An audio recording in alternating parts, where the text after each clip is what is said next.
Hallo und herzlich willkommen auf meinem Carl-Linus Travel Kanal. Ich bin zurzeit in Wien und zeige euch mein Hotel, das ich zwecks dem iOS Summer für mich gebucht habe. Man hat hier ein Online-Check-In, im Erdgeschoss 2 Fahrstühle, da hinten um die Ecke rum geht's zu den Tiefgaragen. Ich nehme jetzt auch mal die Treppen. Sozusagen, dieses Hotel hat seinen eigenen Parkbereich, Tiefgaragenbereich, nur für das Hotel. Werde ich euch mal ganz schnell zeigen.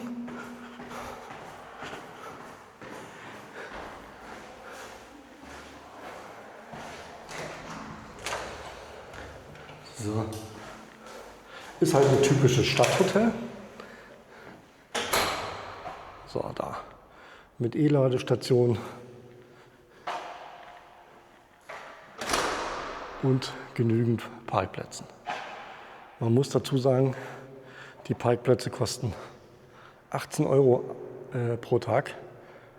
Ist ziemlich viel, wie ich finde. Aber es gibt hier nebenbei noch ein normales Parkhaus. Da habe ich auch mal geguckt, da kostet einen ganzen Tag 48 Euro. Also von daher sind wir da schon wieder ein bisschen günstiger. Und ja, hier geht es hoch bis in den 5. Stock. Also es gibt ja Stockwerk 1 bis 3 und dann gibt es noch Dachgeschoss 1 und Dachgeschoss 2. Gut, dann gehen wir mal in die Rezeption. Bis gleich. So, das ist die Rezeption mit dem Frühstücksbereich, Loungebereich. Hier gibt es auch ein paar kleine Snacks, die man sich holen kann. Da ist ein kleiner Konferenzraum. Da ist noch eine Chill-Ecke. Ja, mehr ist nicht dazu. Dann ab hoch ins Zimmer. Wenn man hier im 4.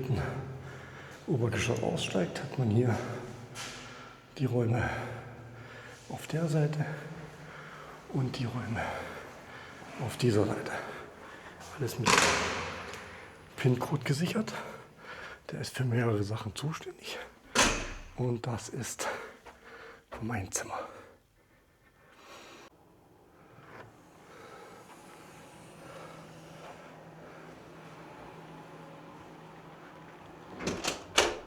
So, das ist ein Standard-Doppelzimmer mit WC, Dusche, Waschbecken, alles da. Einem Doppelbett, Fernseher, schönen großen Fenster, was ankippbar ist und verdunkelbar, also verschattbar, da mit den Schaltern. Dann hat man hier ein bisschen Ablagemöglichkeiten, was zum Aufhängen. Das Bett ist bequem. Man kann gut drin schlafen. Ja, Aussicht ist auf die Bahnschienen. Man hört es, wenn das Fenster auf ist. Wenn das Fenster allerdings zu ist, hört man hier gar nichts von der Bahn. Noch ein kleiner Office-Table. So. Mehr gibt es dazu nicht zu sagen. Wie gesagt, ist ein kleines, feines Stadthotel, um mal zu meinem Fazit zu kommen. Saubere Zimmer, nettes Personal. Das Einzige, was ich in den Zimmern vermisse, ist ein Kühlschrank und es gibt kein kostenloses Wasser. Gerade so, ich bin gestern hier angekommen, da waren 39 Grad hier mitten in Wien. Ich hatte mich schon darauf gefreut, dass hier Wasser drin ist, aber gab es leider nicht. Man kann sich selber kaufen gehen, ne? Das ist jetzt nicht das Problem, aber eigentlich bin ich gewohnt, dass man das zumindest eine Flasche Wasser als Begrüßung im Zimmer stehen hat. Aber ansonsten, so für 2-3 Tage ist dieses Hotel völlig ausreichend. Und ja, da ich für heute für das Isle of Summer in Wien hier bin und sozusagen 2 Nächte hier bin, reicht mir das vollkommen zu. Falls euch das iOS Wien interessiert, dann gerne mal auf meinem Carl-Linus Event Kanal vorbeischauen. werde ich unten verlinken im Kommentar den Kanal. Und ansonsten, ja, gerne einen Kommentar da lassen, ob ihr hier schon mal wart. Oder wenn ihr Fragen habt, gerne Fragen stellen in den Kommentare. Ein Like da lassen, ein Abo, wenn ihr mögt, für weitere Hoteltouren. Und ansonsten sehen wir uns demnächst wieder. Ciao!